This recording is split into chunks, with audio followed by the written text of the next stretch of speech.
Amen. Thank you for the reading of the words of the Lord. Again, just a little bit of recap. The goal of our Bible study is to worship Jesus Christ. We're not here just to learn. We're not here just to be smart para maging mga Bible scholars na tayo. But we're here to worship Jesus Christ. The goal of this Bible study is to fall in love with Jesus over and over again. As in, head over heels na in love tayo mga kapatid sa ating Panginoon. And just in John chapter 1, we see the astonishing glory of our Lord Jesus Christ. From our previous lesson, we talk about Christ, the eternal Word, Christ, the eternal Creator, Christ, the eternal light, Christ, the unrecognized Creator, Christ, the incarnated Word last week, and He is full of grace and truth. So may na-miss man kayo, recorded naman to, panoorin niya lang mga kapatid sa YouTube para madagdagan ng views mga kapatid yung aking video. But I will not cease to declare the glory, the beauty, and the majesty of Christ. Hindi ako magsasawa na i-declare mga kapatid ang kaluwalhatian at kadakilaan ng ating Panginoong Hesukristo. Because I'm going to tell you this, if you are in love with Christ, to obey Him is not difficult. The reason why nahirapan tayo sumunod sa salita ng Panginoon kasi hindi natin siya mahal. The Bible says, if you love me, keep my commandments. So, the main issue is not our obedience, the main issue is our love. If we love Jesus Christ, as in, totally in love, talagang in love, mga kapatid, obedience to His Word is not difficult. So, the goal of our Bible study is ma-in love pa kayo lalo sa ating Panginoong Jesus. Sabi nga ng isang kanta, falling in love with Jesus was the best thing I've ever done. Praise God. To fall in love with the Lord. And now we come to one of the most glorious aspects of Christ, and that is Christ, the Lamb of God. Everybody say, the Lamb of God. The Lamb of God. It's just funny because yesterday we were eating lamb. Oh, it's rum. It's not lamb. So we're safe. Praise God. So we read in John 1:29, John the Baptist cried out with holy joy, and he says, "Behold the Lamb of God." And that is our goal tonight. Our goal tonight is to behold the Lamb of God, because there is so much to talk about the Lamb of God. Napakadami pong revelation, wisdom, and insights just talking about the Lamb of God. So we're going to divide our topic, just for to get the flow. From verse 19 to verse 28, we will talk about the private investigation. Verse 19 to verse 28 of John chapter 1, the private investigation. And then from verse 29 to verse 34, the public declaration. The public declaration. So yun yung dalawang pag-usapan. First, the private investigation, and secondly, the public declaration. So let's talk about the private investigation. The Jews, the priests and the Levites from Jerusalem, they were investigating John the Baptist, and they said, "Who are you? Are you the Messiah, John the Baptist? Are you Christ?" In the translation na binasa ni Hannah, ang Christ doon is Messiah. So that's what it means. What it mean? Tinatanong si John the Baptist, "Sino ka? Who are you?" And we know in the study of the Bible that John the Baptist is what? The forerunner of Christ. Everybody say forerunner. So what is a forerunner? Forerunner is not forerunners. F-O-R-E, runner. Forerunner.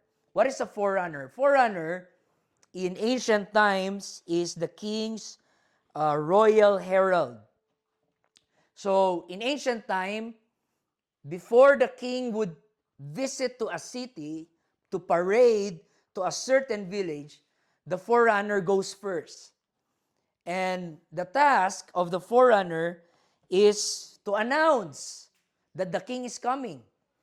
So compared to our modern time, we have Teams where I could just chat you and say, we have Bible study tonight, 8 p.m. But back then, there was no internet.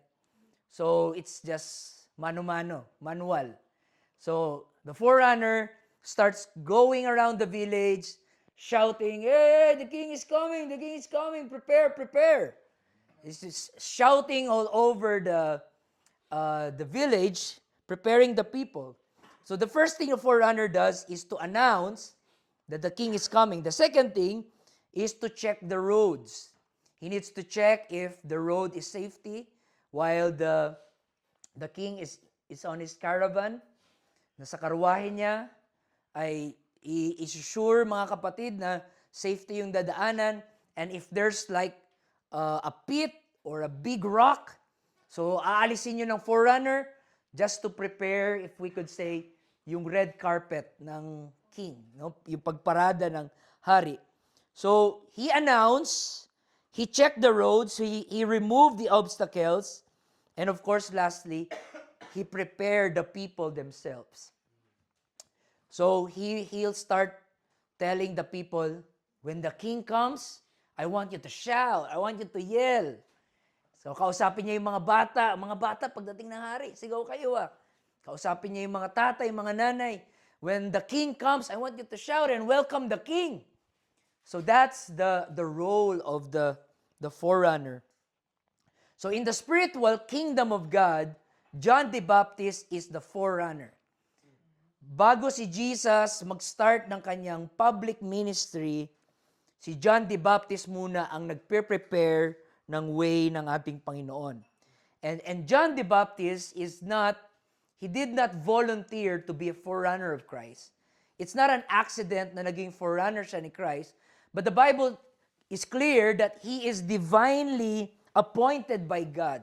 Hindi pa siya pinapanganak, ay inappoint na siya ng Panginoon to be the forerunner of Christ. And by the way, his existence is very unique from all of us because he's the only man who's got the Holy Ghost habang nasa loob pa ng kanyang. While in his mother's womb, he already got the Holy Ghost because God was preparing him to be the forerunner. I wish my baby could also be like that, to receive the Holy Ghost while inside her mama Cesa, who just keeps vomiting. But we pray for us to have that kind of experience. But no, it's only for John the Baptist. So the prophecy of the forerunner is written in Isaiah chapter 40. Let's read it. Isaiah chapter 40, verse 3 to 5. This is John the Baptist being prophesied hundreds of years ago.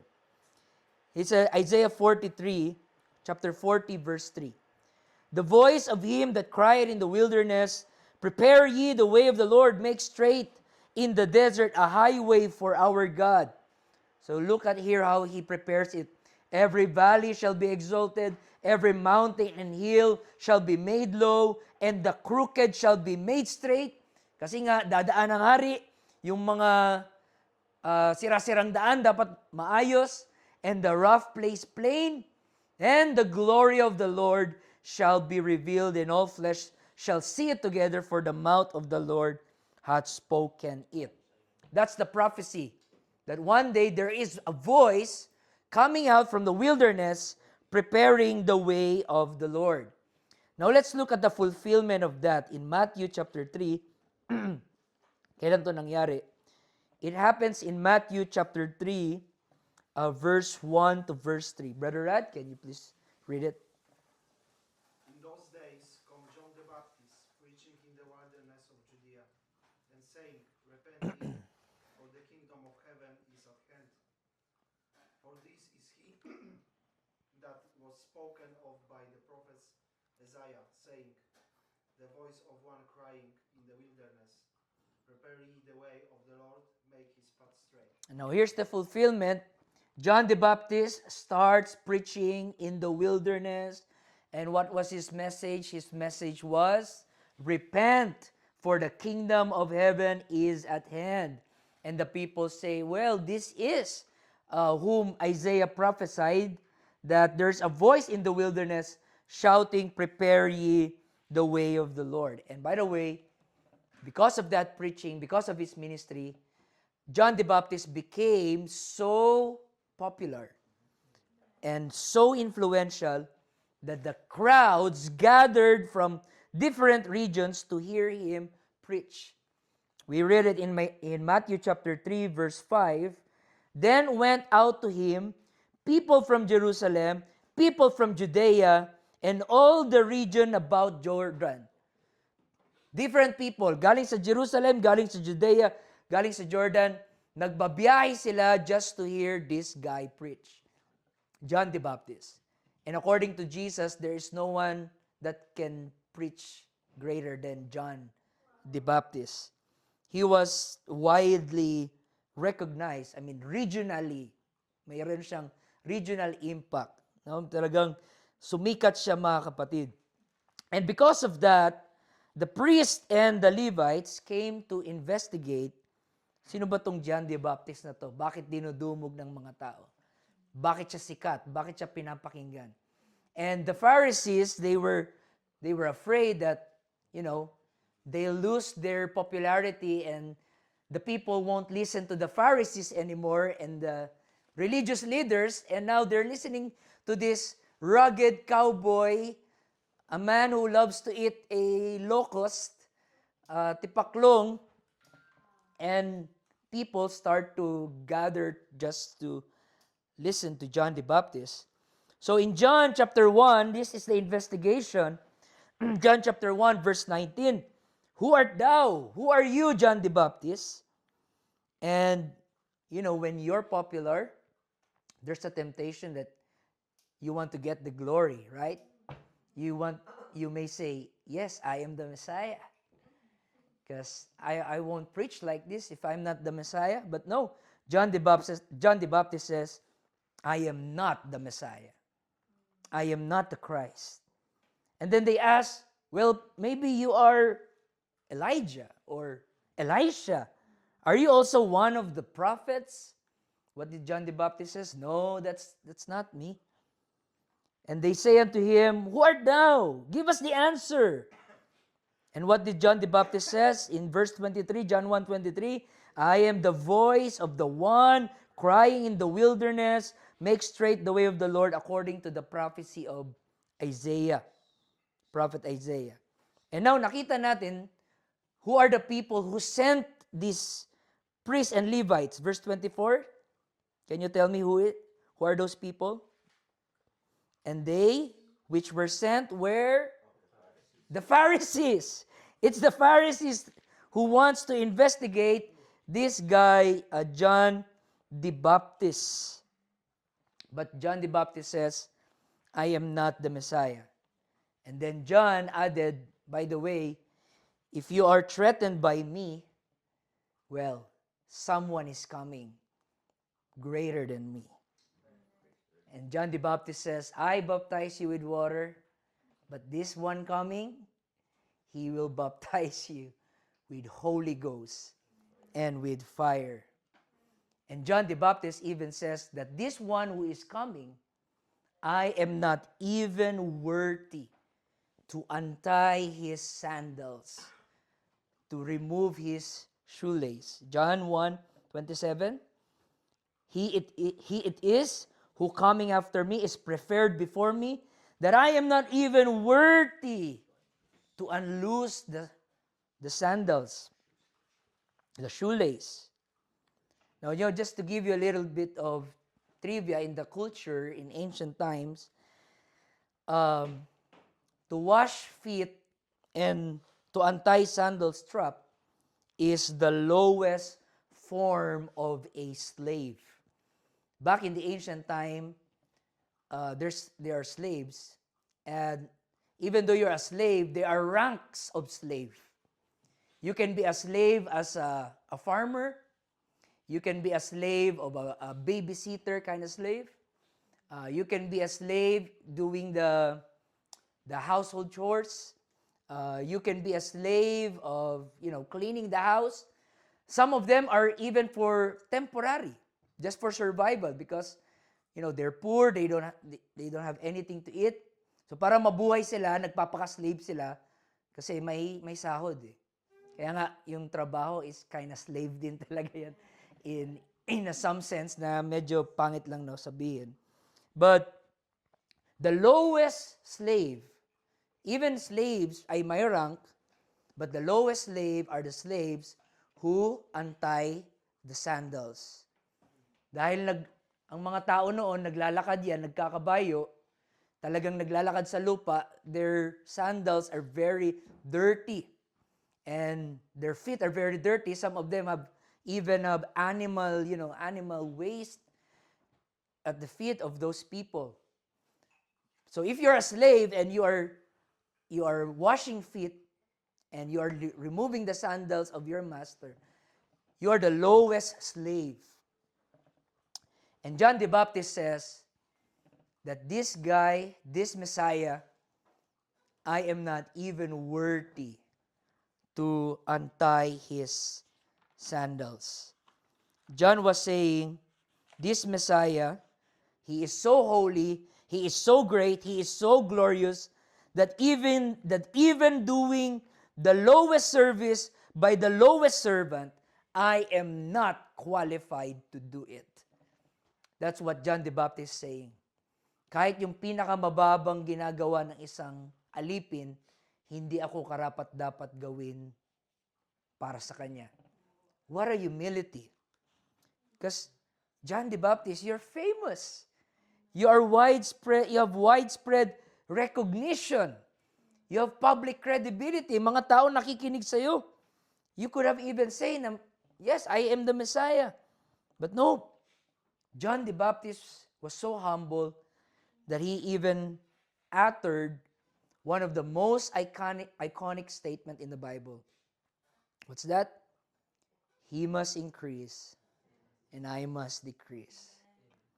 That's the secret for God to use you. Lord, decrease me to increase you. Ruin my glory so that your glory will shine. That's how should we pray. We pray, Lord, use me mightily. But I think our prayer should be, Lord, decrease me so that you would increase in my life. So, the Pharisees' assessment of their private investigation turns out to be a failure. They say, well, John the Baptist is not the Messiah. But the next day, verse 29, John 1:29. Look what the Bible says.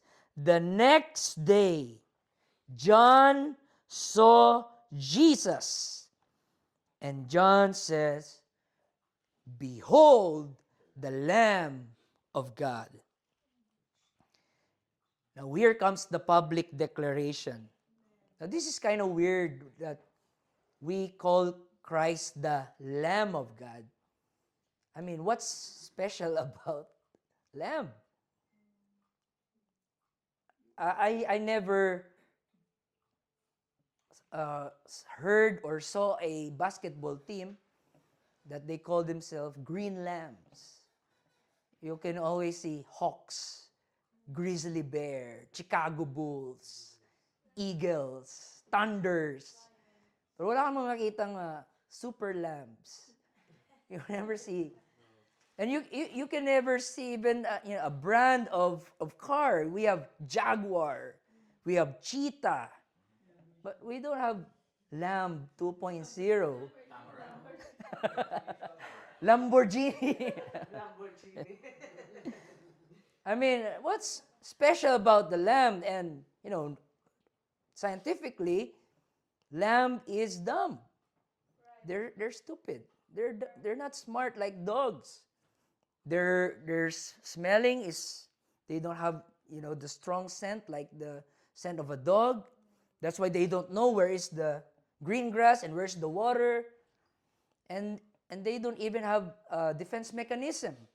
Like when you try to fight a cat, the cat will fight back. You know, cat will fight back. The dog will bite you. But the lamb, they don't know how to fight. They don't bite. They're just stupid. The only strength of the lamb is the presence of their shepherd. They are totally dependent on the shepherd. That's why David says, the Lord is my shepherd. Because the lamb is nothing without the shepherd. No, there's nothing special about the lamb, but Christ was called the Lamb of God. He was not called the eagle of God. He was not called the jaguar of God, or the stallion of God, or the rhinoceros of God. He is the lamb because of its meekness and humility. Now, when John the Baptist says the lamb, Christ is the Lamb of God, the Jews already understand it because the lamb has always been part of their life. It's part of their history. It's part of their religion. It's part of their identity. Throughout history, the lamb has always been part of their life. So let's take a little throwback. No? Balikan muna natin paano nagsimula itong significance ng lamb. Let's turn our Bibles in Genesis chapter 3, verse 21. If you remember, Adam and Eve committed sin, and when they committed sin, they realized they were naked, and they start to nagtahi sila ng dahon para maging damit nila. But in Genesis 3:21, unto Adam also and to his wife did the Lord make coats of skin and clothed them. So, kung may balat ng hayop, ibig sabihin, may hayop na pinatay ang Diyos. May pinatay siya na hayop at yung balat ng hayop ang nag-cover sa kanila. So, this is the first hint that God provides covering for us. Hindi tayo ang nagbibigay ng covering sa sarili natin. But it is only God who can provide the covering. And then in Genesis 4:4, we know the story. God accept Abel's sacrifice and reject Cain's sacrifice because the sacrifice of Cain is no blood. It's a bloodless sacrifice. And then God said, I only respect the sacrifice of Abel. I don't respect the sacrifice of Cain. And now we see the principle of the blood-based sacrifice na yun ang tinatanggap ng Diyos. And then in Genesis chapter 22, we see here a prophetic words from Abraham. Genesis 22 verse 7, remember that Isaac and Abraham went to Mount Moriah because God told Abraham to sacrifice his only son, Isaac. And this poor little boy, Genesis 22:7, Isaac was asking, my father, the fire and the wood is here, but where is the lamb? Where is the sacrifice? But look at Abraham, filled with the Spirit of God. Abraham made a prophecy. What did Abraham says? My son, God will provide himself a lamb. Hallelujah.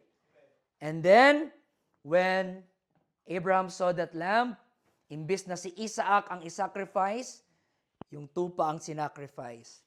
Now we can see first the doctrine of substitution. Si Isaac tayo dapat ang isacrifice, yung lamb innocent, pero yung innocent ang nasacrifice at tayo ay hindi nasacrifice. And then in Exodus chapter 12, verse 13,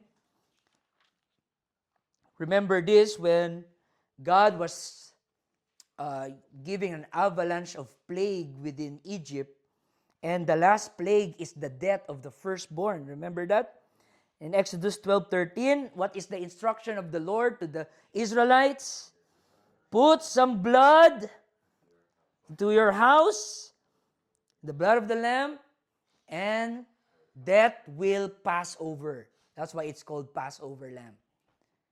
So, yung mga bahay na nag-alay ng hayop at nagpintura ng dugo sa kanilang bahay, hindi pinapasok ng kamatayan. Pero yung walang dugo ay pinapasok ng kamatayan. There's death.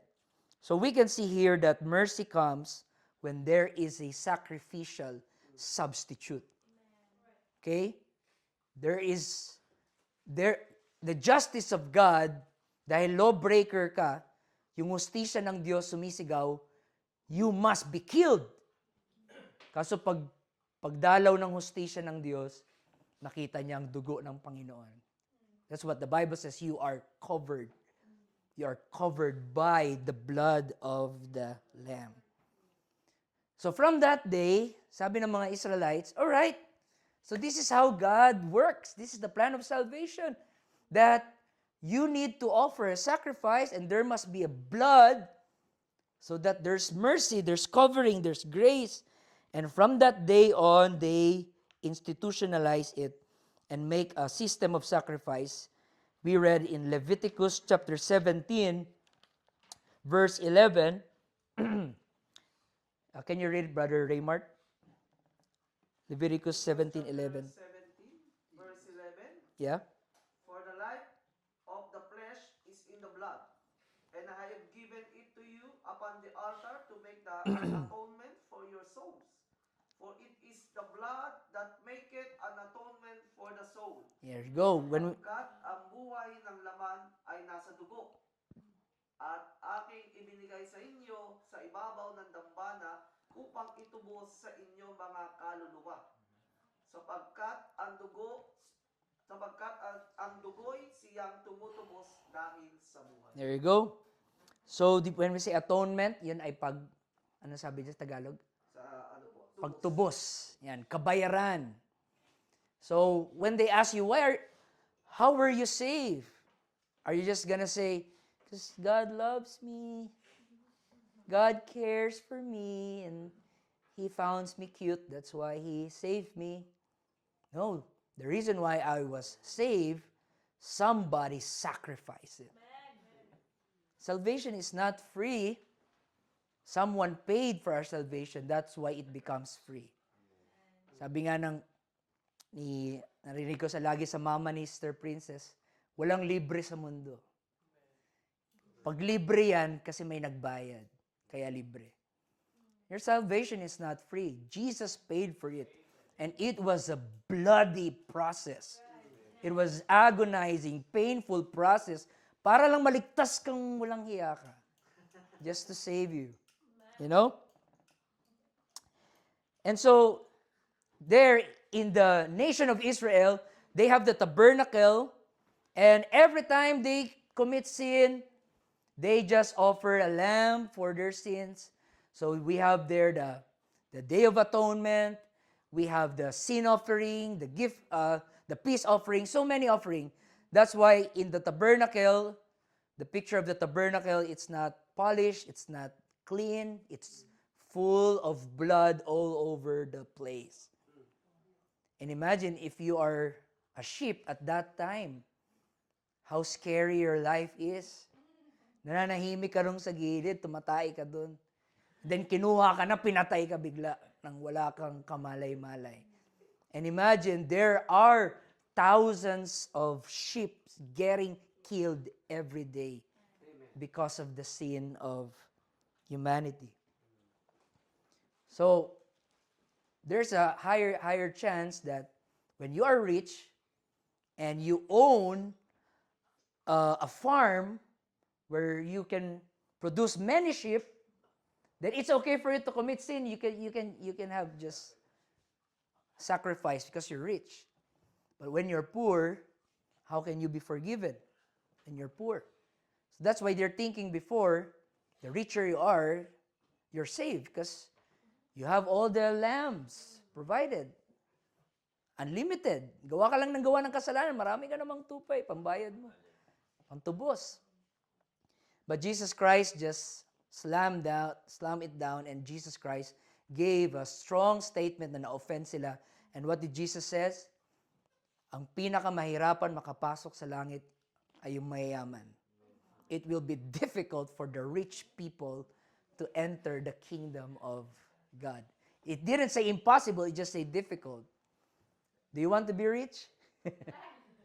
The Bible says it will be hard to enter heaven when you are rich. Now, the problem is the animal sacrifice is only a temporary covering.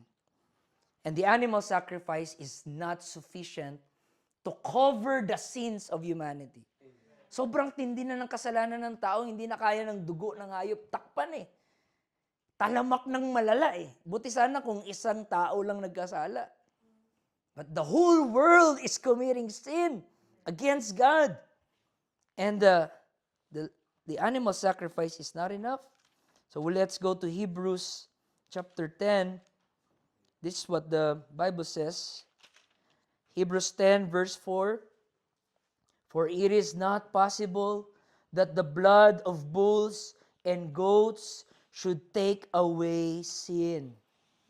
There comes a time that the animal sacrifice is not sufficient anymore to provide covering for us. But here comes a prophecy from Isaiah chapter 53. Let's read it. Isaiah chapter 53 verse 7. Brother James, can you read it? Isaiah 53 verse 7. Isaiah 53 verse 7. He was oppressed and he was afflicted, yet he opened not his mouth. He is brought as a lamb to the slaughter, and as a sheep before his shearers is dumb. So he opened it not his mouth. There you go. So the animal sacrifice was not enough, but prophet Isaiah saw a vision, and prophet Isaiah says, there will come a man. There is a man coming that he is like a lamb in the slaughterhouse. It didn't say he is a lamb, but he is like a lamb. That's why we get the word sacrificial lamb. What do you mean by sacrificial lamb? Ikaw yung inalay para magkaayos lahat. O ikaw yung parang panakip, or ano bang mas magandang term? You were the sacrificial lamb. Ikaw ang nagsuffer para magkaayos lahat. And Isaiah said, there's a man coming, and he is brought as a lamb to the slaughter. Have you been to a slaughterhouse, Brother Rad? Have you tried? You know, there's butcher and there's the meat hanging and all the blood and the smell of it. It's just not good. But there's a prophecy, there will come a man. There will come a man. So what is our hope? More lambs? Produce more lambs para maligtas tayo? If we sin every day, do we need a lamb for every sin? What's the answer? John 1:29, our text. What did John says? Behold, the Lamb. The Lamb of God is here. Because the animal sacrifice is not enough. And now there's a human sacrifice. And the only qualification for a human to be a sacrifice is to be a sinless human. And I believe, the reason why the sacrifice of Christ is better than the animals, because the animal sacrifice, they sacrifice unwillingly. They didn't want to be sacrificed. Pumipiglas yun nung kakatayin pumipiglas yun Ayaw nilang masacrifice pero wala man silang choice. But Christ, He was willing. He was willing to be a sacrifice for us.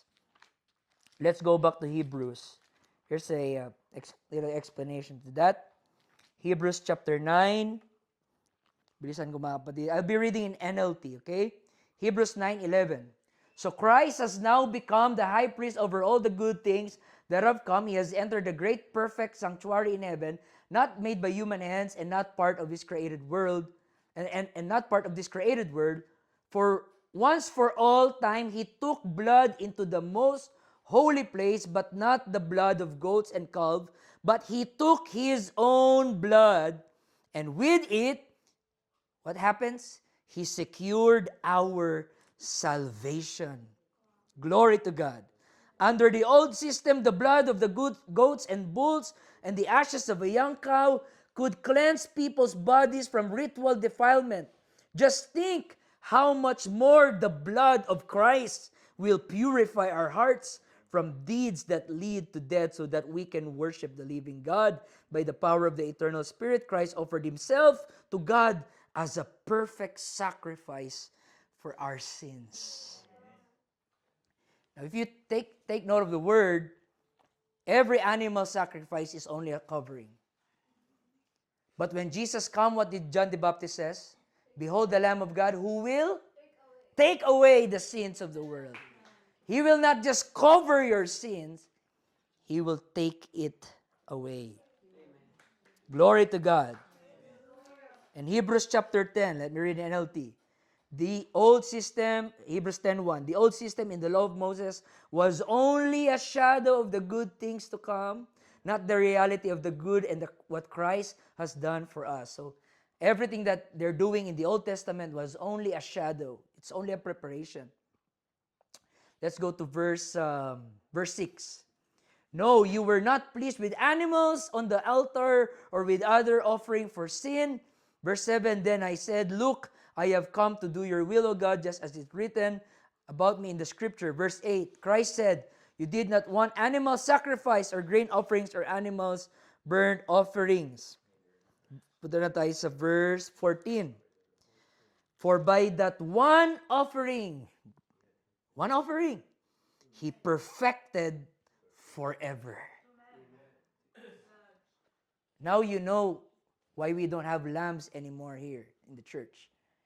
You know, we don't bring lambs anymore. We don't bring bulls. We don't bring goats.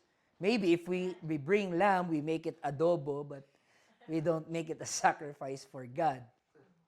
Why are we not doing that? Now you can say, the people in the Bible are doing this. Why are we not doing this? The reason? Because Christ already became the lamb. And that lamb was a one bagsakan offering. Kasama na dun yung future sins mo. So lahat ng future sins mo, every time magkasala ka, you can pray in the name of Jesus and the blood of the Lamb will cover all your sins and take all your sins away. Glory to God. That's why worthy is the Lamb. Now, why is this important, brothers and sisters? Why is this important? It's very important because in 1 Peter chapter 1, verse 18 to 19, Brother Christian, can you read it for us? 1 Peter 1, 18 to 19. For as much as ye know that ye were not redeemed with corruptible things, as silver and gold, from your vain conversation received by tradition from your fathers, So how are we redeemed? Verse 19. but with the precious blood of Christ, as the Lamb without blemish and without spot. Praise God. Satan corrupts us, Satan deceives us, and Christ wants to redeem us. How did Christ redeem us? By giving gold, silver, because in ancient times, when you are a slave, to redeem you, they have to pay you. And, you know, in ancient times, the uglier you are, the cheaper you are. So if you're ugly, you're skinny, you're unhealthy, maybe you're just 2 silver or 1 silver. But if you're healthy, you're young, you're handsome, then you're expensive. So we are slaves also. Slaves to sin, slaves to the enemy. So how did Christ bought us back? How did Christ redeem us? By his own blood. And that blood was without blemish and without spot. It means it is a perfect blood. It is a sinless blood. So when we go to the book of Revelation, we don't see a lamb in the slaughterhouse. We will now see a victorious lamb. Revelation chapter 5, verse 11. And I beheld, and I heard the voice of many angels round about the throne, and the beasts and the elders, and the number of them was 10,000 times 10,000 and thousands of thousands, saying with a loud voice, Worthy is the Lamb that was slain to receive power, riches, and wisdom, and strength, and honor, and glory, and blessing. And every creature which is in heaven and on the earth, under the earth, such in the sea, all that are in them, I heard them saying, all the creatures in heaven are saying, blessing and honor and glory and power to him who sits on the throne and unto the Lamb forever and ever. They're not seeing a literal lamb animal there, but they saw Jesus Christ. They saw the human Christ who became a sacrifice for our sins. Revelation chapter 6, verse I just skip that one. Revelation chapter 7, verse 9. And after this I behold, and lo, a great multitude, and no man could number, of all nations, kindreds, people of tongues, stood before the throne. I believe that's us. Tayo yan, mga kapatid. And before the Lamb, clothed with white robes, and palms in their hands, and cried with a loud voice, Salvation to our God, which sitteth upon the throne, and unto the Lamb. Praise God. Revelation 21. Revelation 21, verse 22. And I saw no temple therein, for the Lord God Almighty and the Lamb are the temple of it. And the city had no need of the sun, neither of the moon, to shine in it, for the glory of God did lighten it, and the Lamb is the light thereof. So here on earth, we see a bloody, crucified, slaughtered lamb, but in heaven we will see a glorious, blazing, reigning glory of the Lamb. And then Revelation 22, verse 1 to 5. And he showed me a pure river of water of life, clear as crystal, proceeding out of the throne of God and of the Lamb. And then verse 3, and there shall be no more curse, but the throne of God and of the Lamb shall be in it, and his servants shall serve him, and they shall see his face, and his name shall be in their foreheads. There shall be no more night there, no need for candle, no neither light or sun, for the Lord God giveth them light, and they shall reign forever and ever. What a great drama of Lamb, the journey of the Lamb. So lastly, before we close, how can we be sure that the Lamb is Jesus? I'll show it to you in Acts chapter 8. In Acts chapter 8, verse 29 to 35, there is a Ethiopian eunuch who was reading the book of Isaiah, and he didn't understand what it meant. Let's read it. Acts chapter 8, verse 29. When was returning and sitting in his chariot, read Isaiah the prophet. Then the Spirit said unto Philip, Go near and join thyself to this chariot. And Philip ran thither to them and heard him read the prophet of Isaiah. So imagine this Ethiopian eunuch. He is on his chariot and he is reading the book of Isaiah. And he says, and Philip, the evangelist, asked the Ethiopian eunuch, Do you understand what you're reading? Verse 31, and he said, How can I, except some man should guide me? I don't understand. He didn't understand.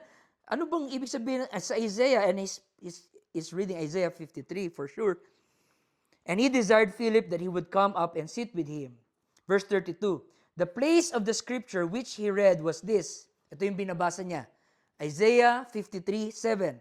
He was led as a sheep to the slaughter, and like the lamb dumb before his shearer, so opened not his mouth. In his humiliation, his judgment was taken away, and who shall declare his generation, for his life taken from the earth? And the eunuch answered Philip. Sabi ng eunuch, I pray thee, Sinong tinutukoy ng prophet? Sino tong lamb? Of himself or the other man? Verse 35. Then Philip opened his mouth, began at the same scripture, and preached unto him Jesus. Philip the evangelist says, I tell you, who is that? Who is that lamb in the slaughterhouse? That lamb is Jesus Christ. Jesus Christ is the Lamb of God. So tonight, just want to encourage you, brothers and sisters, some of you tonight maybe battling fear, worries, or shame. Maybe you have some past failures or regrets or struggles. I tell you, brothers, the Lamb is available. And anytime you call on the name of Jesus, you are covered by the blood of the Lamb.